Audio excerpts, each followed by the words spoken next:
அனைவருக்கும் வணக்கம். Welcome to Vaigai academy. இந்த வீடியோ பதிவில் என்ன பார்க்க போகிறோம் அப்படின்னா, டிஎன்பிஎஸ்சி சற்று முன்பு ஒரு செய்தி வெளியிட்டிருக்கிறாங்க. அதாவது செய்தி வெளியீட்டு எண் 148/2024, நாள் 13/12/2024.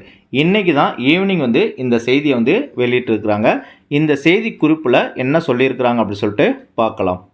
தேர்வர்களின் நலன் கருதியும் அரசு துறைகளின் தேவையை கருத்தில் கொண்டும் ஒருங்கிணைந்த குடிமைப்பணிகள் தேர்வு 2, அதாவது குரூப் 2 மற்றும் குரூப் 2A பணிகள், அதற்கான முதுநிலை தேர்வின் பொது தமிழ் மற்றும் பொது ஆங்கிலத்திற்கான பாடத்திட்டமும் ஒருங்கிணைந்த குடிமைப்பணிகள் தேர்வு 4, அதாவது குரூப் 4 பணிகள், அதற்கான தமிழ் தகுதி மற்றும் மதிப்பீட்டு தேர்வுக்கான பாடத்திட்டமும் மாற்றி அமைக்கப்பட்டுள்ளது அப்படின்னு சொல்லியிருக்கிறாங்க.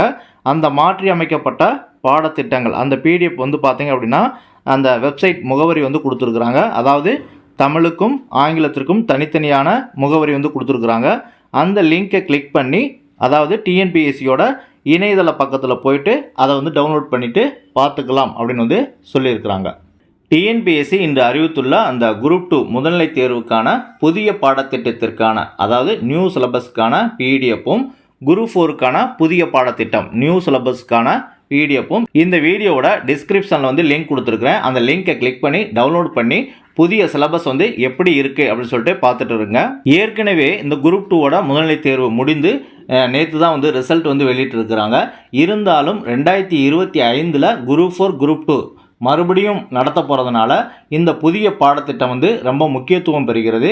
அதனால் இந்த புதிய பாடத்திட்டம் இந்த நியூ சிலபஸில் என்னென்னலாம் சொல்லியிருக்கிறாங்க அப்படின்றத நம்ம அனலைசைஸ் பண்ணி நாளைக்கு நம்முடைய சேனலில் வீடியோ பதிவேற்றம் செய்யப்படும். நன்றி, வணக்கம். மீண்டும் ஒரு நல்ல வீடியோவில் சந்திப்போம்.